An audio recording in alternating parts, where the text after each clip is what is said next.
कुछ स्वादिष्ट है बनाना तो playrecipes.com पे जरूर है आना। कानपुर नाम के शहर में बिकरू गांव में एक गुंडा रहता था। उसका नाम था विकास दुबे। उस पर 60 पुलिस केस दर्ज थे। उसी शहर के पुलिस स्टेशन में विनय सिंह नाम के एक पुलिस इंस्पेक्टर थे जो बहुत ही होनहार और ईमानदार थे। उनके घर में उनकी पत्नी और उनकी छोटी बेटी जया थी। पापा, अब थाने चले जाते हैं और माँ मुझे कोरोना की वजह से बाहर भी नहीं निकलने देती और घर में रह के हरी सब्जियाँ खाने को देती है। अब बताओ ना पापा मम्मी को। अरे बेटा, हरी सब्जियां खाना सेहत के लिए अच्छा होता है और तुम्हें मेरी तरह देश की सेवा करनी है तो अच्छा खाना पड़ेगा। ठीक है पापा। अगले दिन विनय सिंह अपने ऑफिस में जाते हैं। वहां जाते ही उन्हें ऊपर से एक अर्जेंट ऑर्डर आती है। सब पुलिस वाले अपने अपने काम में लग जाते हैं। उस चौबेपुर थाने में जो भी हालचाल होती उस पर विकास दुबे की नजर थी। उसे घर बैठकर सारी खबरें मिल जाती थी। उस थाने के डीएसपी थे देवेंद्र मिश्रा जी। ऑफिसर, हमें विकास दुबे के घर जाकर उसे गिरफ्तार करना है। यस सर, हमारी तैयारी हो गई है। आप बताइए कब निकलना है। उसी पुलिस स्टेशन में विकास दुबे का एक खबरी रहता था। वो विकास को फोन कर देता है। हेलो विकास दुबे जी, आज आपके लिए मेरे पास एक खबर है। कौन सी खबर लाए हो आज? विकास जी, आज आपके घर पर पुलिस आपको पकड़ने आने वाली है। आप सतर्क रहिए। अच्छा हुआ तुमने बताया। बाकी तुम्हें कुछ कमी तो नहीं है ना? नहीं नहीं, कुछ कमी नहीं, सब आपकी कृपा है। अब मैं फोन रखता हूँ। ठीक है। अब विकास दुबे अपने साथियों को एक जगह बुला लेता है और साथियों, हमारे घर पर हमला होने वाला है, इसलिए हम सबको तैयार रहना है। पुलिस का डटकर सामना करना है। जी विकास जी, आप चिंता ना करें, हम सब बंदोबस्त कर देते हैं। चलो, हम छत पर खड़े रहकर निशाना लगाएंगे। दुबे के कुछ साथी बाहर जाकर रास्ते पर जेसीबी लगा देते हैं ताकि पुलिस की फौज अंदर ना आ सके और बाकी के साथी छत पर जाकर तैयार खड़े रहते हैं। सब लोग पुलिस का इंतजार करने लगते हैं। कुछ देर बाद पुलिस विकास के घर के पास आती है, लेकिन रास्ता जेसीबी से बंद देखकर दूसरे रास्ते से जाने के बारे में सोचते हैं। चलो, उस रास्ते से जाते हैं। सर, कोई धोखा तो नहीं हो रहा है ना हमारे साथ? उस विकास दुबे को पकड़ना है तो हमें मरने से नहीं डरना चाहिए। चलो, हम उनका डटकर सामना करेंगे। जी सर, चलिए। अब सारी पुलिस फोर्स दूसरे रास्ते से विकास दुबे के घर पहुंचती है। वहां पहुंचते ही उनकी जीप पर ऊपर से गोलियों की फायरिंग शुरू हो जाती है। उस फायरिंग में 8 पुलिस कर्मचारी और डीएसपी मिश्रा शहीद हो जाते हैं। उस जगह सन्नाटा छा जाता है। अब पुलिस की दूसरी फोर्स रास्ते पर तैनात रहती है, लेकिन रास्ते में जेसीबी होने के कारण वो घर तक पहुंच नहीं पाते। घर तक जाने में देर होने के कारण लगभग 7 पुलिस कर्मचारी बहुत बुरी तरह से घायल हो जाते हैं। जख्मी पुलिस वालों को अस्पताल में भर्ती किया जाता है। शातिर विकास दुबे वहां से एक साइकिल लेकर भाग जाता है। अब सारे देशवासियों के मन में क्रोध की भावना उमड़ पड़ती है। सब लोग चाहते हैं कि विकास दुबे को कड़ी से कड़ी सजा मिल जाए। पुलिस अपनी कार्यवाही बड़ी सख्त कर देती है और सब जगह अपना बंदोबस्त कर देती है। कानपुर की पुलिस मध्य प्रदेश की पुलिस को भी इत्तला कर देती है और सारे पुलिस स्टेशनों में उसकी फोटो सेंड कर देते हैं। जगह जगह पर पुलिस तैनात हो जाती है और लोगों में भी जागरूकता फैलाई जाती है। पुलिस प्रशासन विकास दुबे को पकड़ने वाले को 5 लाख रुपए का इनाम रखती है। पूरे भारत में यह खबर हवा की तरह फैल जाती है। पुलिस अफसरों की नई टीम विनय सिंह और डीएसपी मिश्रा के घर वालों को तथा शहीद हुए सारे पुलिस कर्मचारियों के परिवार को आश्वासन देती है। विकास दुबे को जल्द से जल्द पकड़ लिया जाएगा। हम हमारी तरफ से पूरी कोशिश कर रहे हैं, आप चिंता ना करें। अंकल, मैं बड़ी होकर अपने पापा की तरह बनूंगी और विकास दुबे जैसे लोगों को कड़ी से कड़ी सजा दूंगी। हाँ बेटी, तुम बेशक पुलिस अफसर बनोगी। सारे लोग वीर शहीद पुलिस वालों को श्रद्धांजलि देते हैं। इधर विकास इस गांव से उस गांव में जाते ही रहता है। वो किसी राह चलते बाइक सवार की मदद लेकर दिल्ली जाने के लिए निकलता है। उसके करीबी रिश्तेदार उसकी मदद कर रहे थे। उनकी मदद से वो दिल्ली पहुंच गया, मगर वहां जाते ही उसे पुलिस तैनात दिखाई दी और वो उसी रास्ते से फरीदाबाद वाले रास्ते पर निकल पड़ा। फरीदाबाद जाकर उसने एटीएम से कुछ पैसे निकाले। उन पैसों से उसने मोबाइल और कुछ जरूरत की चीजें खरीदी। साथ में एक अखबार भी खरीद लिया। अखबार से उसे पता चला कि उसके रिश्तेदारों को पुलिस ने मार दिया है। अब वो बहुत डर गया। लगता है ये लोग मेरा भी एनकाउंटर कर देंगे। मुझे यहाँ से निकलकर मध्य प्रदेश जाना चाहिए। पुलिस मुझे वहां नहीं ढूंढ पाएगी। अब विकास गुप्त रास्तों से मध्य प्रदेश चला जाता है। वहां जाकर उसे पता चलता है कि वहां भी पुलिसों का सख्त पहरा है। अगर मैं उज्जैन के महाकालेश्वर मंदिर में जाकर छुप जाऊं तो मुझ पर कोई शक नहीं करेगा। यूपी पुलिस अब एमपी पुलिस को इत्तला कर देती है और एमपी पुलिस भी अब बहुत सतर्कता से काम करने लगती है। एक दिन मंदिर में पूजा होने के बाद प्रसाद लेने के लिए लोग लाइन में खड़े होते हैं। उसी लाइन में विकास दुबे भी होता है। तभी मंदिर के एक सुरक्षा कर्मी की नजर विकास दुबे पर पड़ती है और वो उसे पहचान लेता है। वो तुरंत पुलिस को फोन करता है। आखिर पुलिस वहां आकर विकास दुबे को पकड़ लेती है। एमपी पुलिस विकास दुबे को उत्तर प्रदेश की पुलिस को सौंपने जा रही थी और रास्ते में जाते जाते उनकी गाड़ी का एक्सीडेंट हो गया। एक्सीडेंट में कुछ पुलिस कर्मचारी घायल हो गए और उस मौके का फायदा उठाकर विकास दुबे भागने लगा और पुलिस ने उसे गोली मारकर उसका एनकाउंटर कर दिया। सारे देशवासियों को यह खबर सुनकर खुशी हो गई और एक तरफ गम भी था कि हमारे देश के होनहार सेवक बेवजह मारे गए थे। मगर आज उन शहीद पुलिस वालों को सच में श्रद्धांजलि मिली थी। एक बुरहानपुर नाम के गांव में राघव और सागर ऐसे दो बहुत अच्छे दोस्त रहते थे। वो अपने अपने काम में खुश थे। एक दिन राघव अपनी पढ़ाई पूरी करके शहर चला जाता है और सागर गांव में खेती करने का काम करता है। बहुत दिन बीत जाते हैं। राघव और सागर अपनी अपनी दुनिया में मशगूल हो जाते हैं। राघव को अब नया जॉब मिल जाता है और उसके चलते उसे बहुत पैसों की कमाई होती है। अब वो गांव में थोड़ी बहुत जमीन भी खरीद लेता है। दोनों भी दोस्त शादियां कर लेते हैं। उस गांव में अब सागर और उसकी पत्नी कविता दोनों भी खेतों में काम किया करते हैं और राघव और उसकी पत्नी सुगना दोनों भी बहुत खुश है। राघव को गांव की बहुत याद आती है, मगर इतने पैसों वाला जॉब भी उसे छोड़ा नहीं जाता। देखते देखते उन दोनों की शादी को 1 साल गुजर जाता है और दिवाली की छुट्टियों में राघव 20 दिन की छुट्टी निकालकर गाँव आता है। अरे आओ आओ मेरे दोस्त, कितने दिनों बाद आए हो। अब थोड़े दिन यहाँ पर रुकोगे ना? हाँ हाँ रहूंगा ना, पूरे 20 दिनों की छुट्टी निकाल कर आया हूँ। नमस्ते भाभी। चलो आप पहले हमारे घर चलो, खाना हो जाए तो बाद में शांति से अपने घर पर जाना। ठीक है भाई साहब। नमस्ते भाई साहब, कैसे हो आप? आपका सफर कैसे रहा? नमस्ते भाभी, सफर मस्त था। ऐसा कह के वो अंदर चली जाती है और कविता राघव और सागर के लिए पानी लेकर आती है। अरे भाग्यवान, अब क्या पानी से ही पेट भरोगी? चलो खाना परोसो, जोर से भूख लगी है। हाँ हाँ, उन्हें हाथ मुंह तो धोने दो, तब तक मैं खाना परोस देती हूँ। अब कविता खाना परोस देती है। सब खुशी खुशी खाना खत्म कर देते हैं। भाभी, खाना बहुत ही लाजवाब बनाया था। हाँ कविता, बहुत ही स्वादिष्ट खाना बनाया है तुमने। गांव आने के बाद राघव भी अब खेती करने लगा था।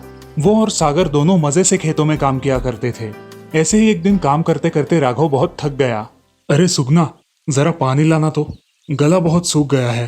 ठीक है, देती हूँ। सुगना अपने पास वाले घड़े में देखती है तो उसका पानी खत्म हो गया था। अब वो बोरवेल का बटन स्टार्ट करके वहां से पानी लेने जाती है। बोरवेल के पास जाते ही उसे डरावनी आवाजें सुनाई देने लगती है। वो इधर उधर देखती है लेकिन उसे कुछ दिखाई नहीं देता। बोरवेल का पानी भरने के लिए उसने अपना घड़ा पानी के नीचे पकड़ा और तभी वहां से एक हाथ निकलकर सुगना को उस बोरवेल में खींचने की कोशिश करने लगा। अजी सुनते हो? अरे ये हाथ मुझे खींच रहा है। अरे बचाओ, अरे मर गई मैं तो। अरे छोड़ना नासपिटे, तेरा क्या बिगाड़ा है मैंने? अरे सुगना, क्या हुआ है तुम्हें? तुम उस बोरवेल में जाकर क्यों खड़ी हो? चलो आओ। अरे ये मुझे अंदर की तरफ खींच रहा है, बचाओ मुझे। अब राघव सुगना का हाथ पकड़कर उसे बाहर खींचने लगता है। राघव के गले का ताबीज देखकर वो भूत उसे छोड़ देता है। अच्छा हुआ जी आपने मुझे खींच लिया, वरना ये बोरवेल तो मुझे मार ही डालता। सुगना और राघव घर चले जाते हैं और सुबह उठकर अपने दोस्त सागर के यहाँ जाकर कल जो हुआ वो घटना विस्तार से उसे बताते हैं। अरे राघव, मैं इस भूत प्रेत पे विश्वास नहीं रखता, मगर तूने जो जमीन ली है ना, उसकी बोरवेल बहुत पुरानी है और लोग कहते हैं कि वहाँ पे भूत का साया है। मैं इन बातों को नहीं मानता, इसलिए मैंने तुम्हें बताना जरूरी नहीं समझा। अब क्या करे? सुगना भी बहुत डर गई है, अब खेत में जाने का नाम ही नहीं लेती।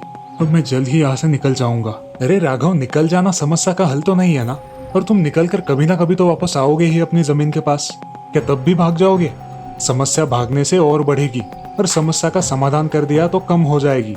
हाँ, तुम बोल रहे हो वो भी सही है, उस भूत का ठिकाना लगाना ही पड़ेगा। अब वो दोनों उस रात को खेत में चले जाते हैं और एक पेड़ के पीछे छुप जाते हैं। वो बोरवेल को शुरू कर देते हैं और चुपचाप एक जगह खड़े होकर सब देखने लगते हैं। कुछ देर बाद उस बोरवेल से एक चुड़ैल बाहर निकलती है और जोर जोर से आवाजें करने लगती है। कौन है? किसने मुझे बुलाया है? आज तो मैं सबको खा जाऊंगी। कहाँ मर गए सबके सब? अरे सागर, हमने कोई गलती कर दी क्या? अब क्या करें? इससे कैसे बचे? डरो मत, अब हम इसके बोरवेल में जाने का इंतजार करेंगे। चुपचाप खड़े रहो। अरे मुझे बहुत डर लग रहा है, अब हम क्या करें? चलो भाग चलते हैं। चुपचाप खड़े रहो यहाँ पर, आवाज मत करो। सागर और राघव पेड़ के पीछे छुपकर उस चुड़ैल को देखते रहते हैं। बहुत देर हो जाने के बाद भी कुछ खाना ना मिलने की वजह से चुड़ैल जोर जोर से चिल्लाने लगती है। तभी उसे खेत में एक कुत्ता नजर आता है। वो उस कुत्ते के पास जाकर उसे खा जाती है। ये सब देखकर राघव और सागर डर के मारे पानी पानी हो जाते हैं। अब चुड़ैल वापस बोरवेल के अंदर चली जाती है। सुबह हो जाती है और राघव और सागर अपने घर चले आते हैं। अरे सुगना, सच में वहाँ पे भूत है। तुम कल बोल रही थी ना, वो सही है। हमने कल ही हमारी आंखों से भूत को देखा है। मगर हमारी बात का कोई विश्वास नहीं करेगा। अगर हम गांव वालों को ये बात बताएंगे तो वो हमें पागल कहेंगे। मगर क्या किया जाए जिससे सांप भी मरे और लाठी भी ना टूटे? अजय, मेरे विचार से हमें बोरवेल के पास सीसीटीवी कैमरा लगाना चाहिए, जिससे हमारे हाथ सबूत आ जाएगा। ये अच्छी कल्पना है। अब राघव उसी दिन जाकर एक सीसीटीवी कैमरा लेकर आता है और एक इलेक्ट्रिशियन की मदद से उसे खेत में फिट करवा देता है। अब एक औरत उस बोरवेल पे पानी पीने के लिए आती है। बचाओ, ये नासपिटी ने मुझे पकड़ लिया है। बचाओ, बचाओ मुझे। वो चुड़ैल उसे भी खा डालती है और बोरवेल में चली जाती है। ये सब सीसीटीवी कैमरे में रिकॉर्ड हो जाता है और सुबह जब राघव और सागर खेत में आते हैं तब वो सीसीटीवी फुटेज लेकर घर आते हैं। फुटेज चेक करने के बाद उन्हें दिखाई देता है कि किसी औरत को वो चुड़ैल खा गई। अरे सागर, ये औरत कौन है? हमारे गांव की है क्या? हाँ, अरे ये हरिया की बीवी लक्ष्मी है। ये कल उस भूतिया बोरवेल पे पानी लेने के लिए गई थी और उसका पति इसे गाँव में ढूंढ रहा है, मगर ये कहीं मिली नहीं। अरे कैसे मिलेगी इसको? उसे तो वो चुड़ैल खा गई। अब क्या करे? जब भी कोई बोरवेल स्टार्ट करेगा ये लोगों को आकर मार डालेगी और खाकर चली जाएगी। अब हमें ही कुछ करना होगा। अब दोनों गांव के सरपंच जी के पास चले जाते हैं। वो अपने साथ सीसीटीवी का फुटेज भी लेकर जाते हैं। नमस्ते सरपंच जी। नमस्ते, आइए ना। सरपंच जी, आपकी थोड़ी सहायता चाहिए थी। कैसी सहायता चाहिए आपको? मेरे खेतों में भूत का साया है। वो चुड़ैल बोरवेल में रहती है। हमें उससे जल्द से जल्द पीछा छुड़ाना चाहिए। अगर ऐसा नहीं हुआ तो एक एक करके गांव वालों की जान चली जाएगी। ऐसा थोड़ी ना होता है, हम भूत नहीं होते हैं। हमें पता था कि हम पे कोई विश्वास नहीं करेगा। अच्छा एक बात बताओ, हरिया की पत्नी लक्ष्मी अचानक से गायब कैसे हो गई? अब वो मुझे क्या पता, उस हरिया को ही मालूम होगा। अब राघव और सागर सरपंच जी के घर से निकल जाते हैं। रास्ते में उन्हें हरिया मिलता है। तुम बाबू गांव से आए हो ना? यहाँ क्या कर रहे हो? अरे छुट्टियों में यहाँ आया था। यहाँ तो कुछ अजीब सा ही दिख रहा है। अब मेरा ही ले लो। मेरा मेरी पत्नी के साथ कोई झगड़ा नहीं, कोई बवाल नहीं, फिर भी कहाँ चली गई क्या पता। अब तो ढूंढ ढूंढ के थक गया हूँ, सब तरफ देख लिया। चलो तुम मेरे साथ, मुझे तुम्हें कुछ दिखाना है। अब राघव के साथ हरिया उसके घर चला जाता है। राघव और सागर एक जगह बिठाकर उसे वो सीसीटीवी फुटेज दिखाते हैं। वो सब देखकर हरिया हैरान हो जाता है और जोर जोर से रोने लगता है। वो तुरंत राघव के खेत के बोरवेल के पास जाता है और वहां बैठकर रोने लगता है। राघव और सागर उसे समझाने की बहुत कोशिश करते हैं, लेकिन वो उनकी एक नहीं सुनता। हरिया अकेला ही उस बोरवेल के पास रोते बैठता है। अब रात हो जाती है। उस खेत के रास्ते से कुछ डाकू गुजर रहे होते हैं। उन्हें बहुत प्यास लगती है तो वो बोरवेल के पास पानी पीने के लिए आते हैं। तभी उनकी नजर हरिया पर पड़ती है। अरे भाई क्या हुआ, ऐसे क्यों बैठे हो? मेरा सब कुछ बर्बाद हो गया, मैं क्या करूं? अरे हुआ क्या है वो तो बता, हम तुम्हारी मदद कर देंगे। बोल। इस बोरवेल ने मेरी बीवी को खा डाला है, अब मैं क्या करूं? अरे ऐसा भी कभी हुआ है क्या कि किसी बोरवेल ने किसी की जान ले ली? अरे कल्लू, जरा बोरवेल का बटन तो दबाओ। हाँ सरदार, शुरू करता हूँ। कल्लू के बटन स्टार्ट करते ही उस बोरवेल से अलग अलग आवाजें आने लगती है। वो सुन के हरिया डर जाता है और दूर खड़ा रहता है। तभी कल्लू और कालिया पानी पीने के लिए अपना हाथ आगे बढ़ाते हैं और तभी उस पानी में से एक बहुत बड़ा हाथ बाहर आता है और कल्लू को खींचकर वो चुड़ैल खा लेती है। कौन है रे? हम डाकुओं पर हाथ डालने की किसकी हिम्मत हुई? बाहर आओ। अब भूत बोरवेल से बाहर आती है। चल, आ गई बाहर। अब क्या करेगा तू कालिया? अरे चुड़ैल जी, छोड़ दीजिए, गलती हो गई, छोड़ दीजिए। अब कहाँ गई तेरी बड़ी बड़ी बातें? हाँ, बहुत दिनों से भूखी हूँ, आज पेट भर के खाना खाऊंगी। ऐसा कहते ही भूत उसे खा डालती है। हरिया पेड़ के पीछे छुपकर ये सब देख रहा होता है। कल भी और आज भी मुझे अच्छी मेजबानी मिल गई, अब कल का इंतजार रहेगा। अरे ये नासपीटी तो मुझे भी खा जाएगी, इसका कुछ तो करना होगा, ये किसी को नहीं छोड़ेगी। ऐसा कहके हरिया वहां से चला जाता है। अब राघव और सागर सोचते हैं कि उस भूत का क्या किया जाए, मगर फिलहाल उन्हें कोई उपाय नहीं मिल रहा। अभी वो भूत उस बोरवेल में ही है। अगर आपको इस भूतिया बोरवेल का पार्ट 2 देखना है तो हमारे चैनल को जरूर सब्सक्राइब कीजिए और हमारी अगली आने वाली कहानी का इंतजार कीजिए। सुंदरपुर नाम के गांव में शीला नाम की एक बूढ़ी औरत रहा करती थी। उसकी बेटी राधा अपने ऑफिस की छुट्टियों में घर आया करती थी। उसे गांव आना बहुत अच्छा लगता था। इस बार भी राधा छुट्टियों में अपने गांव आई थी। माँ, मैं आ गई मेरी रानी बिटिया। कितने दिनों के बाद आई हो। मुझे बहुत याद आ रही थी तुम्हारी। हाँ माँ, मुझे भी तो तुम्हारी बहुत याद आ रही थी, इसीलिए ही छुट्टियाँ लगते ही मैं यहाँ आ गई। बेटी, अब कितने दिनों की छुट्टियाँ मिली है? माँ, 15 दिनों की छुट्टियाँ मिली है। अब आई हूँ तो सारा गांव घूमूंगी। चलेगा, जितना चाहे उतना घूमना। अब अगले दिन सुबह ही राधा और उसकी माँ बाजार चले जाते हैं। गांव घूमते घूमते राधा गांव के बाहर चली जाती है और वहां जाकर उसे एक बहुत बड़ा बरगद का पेड़ दिखाई देता है। कितना विशाल पेड़ है माँ, ये देखो। हाँ राधा, ये बहुत विशाल पेड़ है और बहुत पुराना भी है। राधा ये सब देख उस पेड़ के पास जाने लगती है। तभी राधा, इधर आओ जल्दी। क्यों, क्या हुआ माँ? इसके पास क्यों नहीं जाना? घर चलो, तुम्हें बताती हूँ। अब दोनों माँ बेटी घर आती है। राधा सवाल पे सवाल पूछने लगती है। वो पेड़ भूतिया बरगद का पेड़ है। वहाँ पे भूत रहते हैं, ऐसा लोग कहते हैं। माँ, सच में भूत होते हैं? हाँ राधा, भूत होते हैं। हमारे गांव में ही ऐसी कहानी हुई है, इसीलिए सब गांव वाले अब भूत के नाम से भी डरते हैं। बहुत पुरानी बात थी।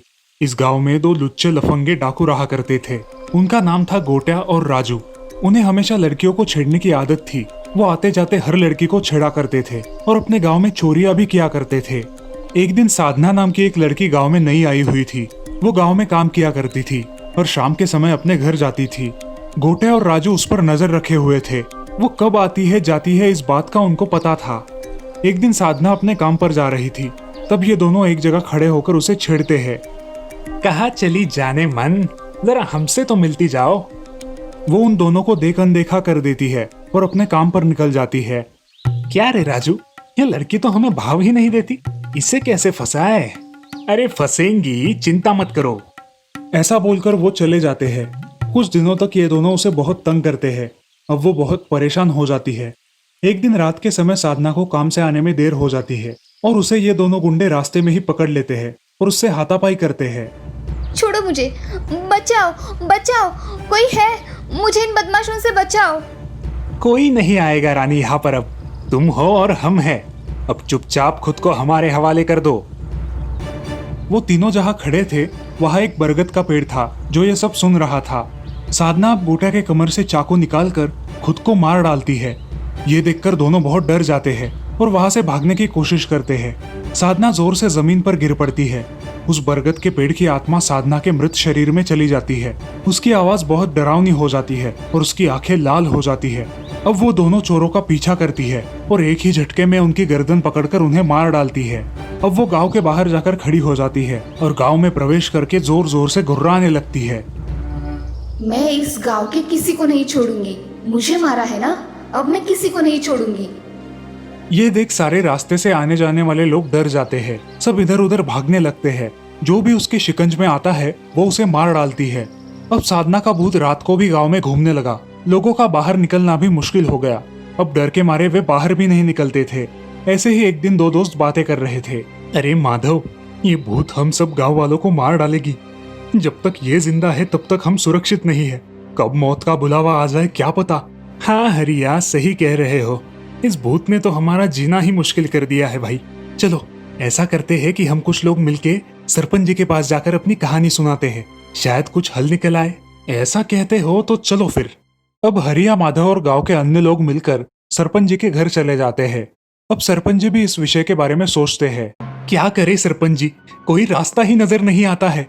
इस भूत को हमें इस गांव से भगाना ही होगा। हाँ, आपकी सारी बात सच है, मगर हमें अब जोश से नहीं होश से काम लेना होगा। इसलिए जो भी निर्णय होगा वो सोच विचार के बाद ही होगा। सरपंच जी, क्या तब तक हाथ पर हाथ धरे बैठे रहे या खुद के मरने का इंतजार करे? मेरे विचार से हमें इस गांव के जो सिद्ध बाबा है उनके पास जाना चाहिए। वही हमें कुछ उपाय बताएंगे। हाँ सरपंच जी, आपका विचार अच्छा है। चलो हम सब अभी उस बाबा के पास चले जाते हैं। ऐसा कह के सारे गाँव वाले बाबा के पास चले जाते हैं और इधर भूत गांव में आकर लोगों की तलाश करता रहता है और जो मिले उसे मार डालता है। सारे गांव वाले बहुत डर जाते हैं और जल्दी जल्दी बाबा के पास पहुंचते हैं। बाबा, हम सुंदरपुर गांव से आए हैं, आपकी कुछ सहायता चाहते हैं। कैसी सहायता चाहिए आपको मुझसे? बाबा, हमारे गांव पर एक भूत का साया है, आप हमारी मदद करेंगे ऐसी आशा है। हम बहुत आशाएं लेकर आए हैं आपके पास। बाबा आंखें बंद कर लेते हैं और ध्यान में लीन हो जाते हैं। कुछ देर बाद बाबा अपनी आंखें खोलते हैं। वो एक बरगद के पेड़ की आत्मा है जो साधना नाम के लड़की के शरीर में प्रवेश कर चुकी है और अब वो सबसे बदला लेना चाहती है। अब हम क्या करें बाबा? कल ही हमें उस लड़की को मारना होगा वरना अनर्थ हो जाएगा। बाबा, मगर किसी की बलि चढ़ाना ठीक नहीं है। बहुत लोग मरने से अच्छा है कि एक मर जाए और बाकी सब जीवित रहे। अब सारे लोग बाबा की बात पर विश्वास रखते हैं। कल उसे शाम के समय गांव के बाहर का जो बरगद का पेड़ है उसके पास लेकर आना है। मैं तुम सबको वही मिलता हूँ। ये लो, सारे लोग ये सुरक्षा कवच पहन लो। ये धागा आपकी रक्षा करेगा और हमारा काम हो जाएगा। हाँ बाबा, आप जैसा बोल रहे हो वैसा ही होगा। अब हमें कल शाम को बरगद के पेड़ के पास जाना है और वहां जाकर सबको छुप जाना है। 2-3 लोग गांव के बाहर खड़े रहेंगे जिससे वो भूत बरगद के पेड़ के पास आ सके। जैसे ही वो दिखे तुम सब लोग वहां से भागना शुरू कर देना। हाँ, ऐसा ही करेंगे। चलो घर चले। अब सारे गांव वाले बाबा को प्रणाम करके वहां से निकल जाते हैं और दिन भर शाम का इंतजार करते हैं। जैसे ही शाम हो जाती है गांव वाले बरगद के पेड़ के पास छुप जाते हैं। 3 गांव वाले बाहर रुकते हैं। अब उन्हें वो भूत दिखाई देता है। गांव वाले भागने लगते हैं और बरगद के पेड़ के पास चले जाते हैं। भूत भी बरगद के पेड़ के पास चला जाता है और जोर से गुर्राने लगता है। अब बाबा उसके पास आते हैं और उसके बदन पर एक भस्म फूंकते हैं। बाद में उसके पास एक चाकू डालते हैं। वो भूत चाकू लेकर अपना गला काट लेती है और मर जाती है। अब इस लाश को बरगद के पेड़ के नीचे दफना दो। अब गांव वाले उस लाश को बरगद के पेड़ के नीचे दफना देते हैं और वहां कभी लौट कर नहीं जाते, मगर उस बरगद के पेड़ से। इस कहानी से हमें ये सीख मिलती है कि कभी भी किसी का बुरा नहीं करना चाहिए और हर औरत को अपनी माँ और बहन की तरह समझना चाहिए। कई साल पहले की बात है। सारंगपुर गांव में एक नारियल का अजीबोगरीब पेड़ था। इसकी पंक्तियां सुनहरे रंग की थी और उस पर सुनहरे पंख वाली चिड़िया रहती थी। इस नारियल के पेड़ की खास बात यह थी कि उस पर 3 सुनहरे नारियल लगे हुए थे। एक नारियल के पानी से किसी की भी कोई भी बीमारी ठीक हो सकती थी, दूसरे नारियल से कोई भी इच्छा पूरी की जा सकती थी और तीसरे नारियल में था जहर जिसे पीने से इंसान की जान जा सकती थी। इस नारियल के बारे में गांव में किसी को भी कुछ खबर नहीं थी, लेकिन पेड़ पर रहने वाली सुनहरी चिड़िया को ये बात पता थी। इस पेड़ के आसपास कुछ लड़के खेलकूद किया करते थे। उन्हीं में से एक लड़का था सचिन। सचिन को इस नारियल के पेड़ से बड़ा लगाव था। वो रोज इस पेड़ को पानी डालता और चिड़ियों के लिए अनाज के दाने भी डालता। बाकी दोस्त खेलने के बाद घर लौट जाते, लेकिन सचिन इस चिड़िया से बातें करता। अब दोनों में अच्छी दोस्ती हुई थी। एक बार सचिन ने उत्सुकता से चिड़िया से पूछा, ये नारियल का पेड़ अलग क्यों दिखता है और आप भी एकदम अलग सुनहरी हो, ऐसा क्यों? मैं इस पेड़ पर पैदा हुई हूँ, इसलिए मेरे पंख सुनहरे हैं। ये सुनहरा रंग मुझे इस पेड़ की पत्तियों में छुपाता है और मैं शिकारियों से बचती हूँ। एक दिन सचिन अकेला उस नारियल के पेड़ के पास आया। वो बहुत उदास था। उसे उदास देखकर सुनहरी चिड़िया वहां आई। क्या बात है दोस्त, उदास क्यों हो? कोई परेशानी है? मेरी माँ बहुत बीमार है। 2 दिन से घर में चूल्हा भी नहीं जला। हमारी मदद करने कोई नहीं आया। मुझे समझ में नहीं आ रहा मैं क्या करूँ। मेरा इस दुनिया में माँ के अलावा कोई नहीं है। ओह, ये बात है। तुम चिंता मत करो, मैं तुम्हें एक राज बताती हूँ, लेकिन वादा करो तुम ये बात किसी को नहीं बताओगे। हाँ, मैं वादा करता हूँ। इस पेड़ पर जो नारियल दिख रहे हैं वो असल में जादुई है। तुम इनमें से बिना जहर वाला नारियल ले जाओगे तो तुम्हारी परेशानी दूर हो जाएगी। चिड़िया ने उसे नारियल पाने की तरकीब बताई। दूसरे दिन सचिन वहां आया और नारियल के पेड़ से 2 नारियल निकालकर घर ले गया। घर आकर उसने एक नारियल का थोड़ा पानी अपनी माँ को पिलाया और कुछ ही क्षणों में उसकी माँ बिल्कुल ठीक हो गई। माँ को भी आश्चर्य हुआ। सचिन ने बिना पैसे लिए गांव के कई बीमार लोगों की मदद की और उन्हें ठीक किया। थोड़े ही समय में सचिन मशहूर हो गया।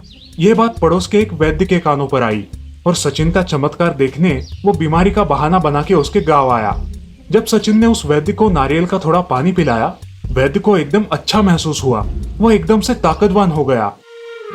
ओह, ये तो सचमुच चमत्कार वाली बात है। जरूर इस नारियल के पानी में कुछ है। वैद्य अपनी मीठी मीठी बातों से सचिन को बहकाने लगा। बेटा, ये नारियल मुझे दे दो, अब तुम्हें इसकी कोई जरूरत नहीं। मैं तुम्हें ढेर सारे पैसे दूंगा। सचिन ने नारियल देने से इनकार किया। वैद्य को बहुत गुस्सा आया। उसने कुछ गुंडे बुलवाए और सचिन की माँ को कैद कर लिया और वहां से उसे ले गया। सचिन डर गया और रोने लगा। तभी उसे उस जादुई नारियल के पेड़ की याद आई। वो वहां आया। हे जादुई पेड़, मुझे मेरी माँ के पास पहुंचा दे। जादुई नारियल ने एक उड़ती हुई चटाई मंगाई और उस पर बैठ के सचिन अपनी माँ के यहाँ पहुंच गया। सचिन ने बड़ी हिम्मत से अपनी माँ को वहां से छुड़ाया। दोनों उस उड़ती हुई चटाई पे बैठ के घर वापस आ गए। वैद्य गुस्से से तिलमिला गया। उसे अपनी हार हजम नहीं हुई। इस लड़के के पास जरूर कुछ ना कुछ जादू है, मुझे पता करना ही होगा। वैद्य ने सचिन पर नजर रखना शुरू किया। सचिन जहां जहां जाता वो उसका पीछा करता। एक दिन सचिन का पीछा करते हुए वो नारियल के पेड़ तक पहुंच गया और सारा राज जान गया। अगले ही दिन वैद्य सीढ़ी लेकर नारियल के पेड़ के यहाँ आया। अब मैं दुनिया का सबसे शक्तिशाली इंसान बनूंगा। सारे नारियल तोड़ लेता हूँ। जैसे ही वैद्य ने नारियल के पेड़ को सीढ़ी लगाई, वो जलकर राख हो गई। वैद्य डर गया। फिर हिम्मत जुटाकर उसने पेड़ से कहा, हे नारियल जी, मैं एक वैद्य हूँ।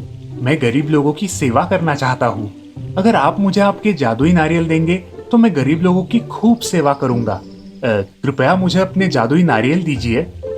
नारियल का पेड़ वैद्य की लालच समझ गया था। उसने 2 नारियल जमीन पर गिराए।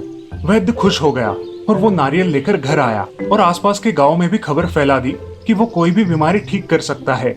धीरे धीरे उसके घर पर लोगों की भीड़ जमा होने लगी। वैद्य लोगों को थोड़ा थोड़ा नारियल का पानी पिलाता और उनसे ढेर सारे पैसे लेता। गरीब लोग परेशान हो गए थे क्योंकि वैद्य सिर्फ अमीर लोगों का ही इलाज करता था। तभी एक दिन अच्छे नारियल का पानी खत्म हो गया। उसने सोचा कि दूसरे नारियल में भी वैसे ही अच्छा जादुई पानी होगा, लेकिन जैसे ही उसने उस नारियल से बीमार लोगों को पानी पिलाया, लोग मरने लगे। सब लोग बहुत गुस्सा हो गए और उन्होंने वैद्य की मिलकर पिटाई की। सारे गांव वाले सचिन के घर दौड़ते हुए आए। सचिन ने अच्छे नारियल से प्रार्थना की कि सारे मरे हुए लोगों को जीवित करे और धीरे धीरे मरे हुए सारे लोग जीवित हो उठे। सारे गांव वालों ने सचिन की जय जयकार की। अब गांव में फिर से खुशहाली छा गई। जादुई पेड़ का एक रहस्य था कि वो सिर्फ सच्चे मन वालों की ही सुनता था और उन्हें ही सहायता करता था। सचिन का मन एकदम मासूम और साफ पानी जैसा निर्मल था। सचिन ने सारे नारियल वापस पेड़ को दे दिए और खुशहाल होकर अपनी पढ़ाई में जुट गया। तो देखा दोस्तों, सच्चे मन से की गई सेवा ही भगवान को प्यारी होती है और इंसान को भी महान बनाती है।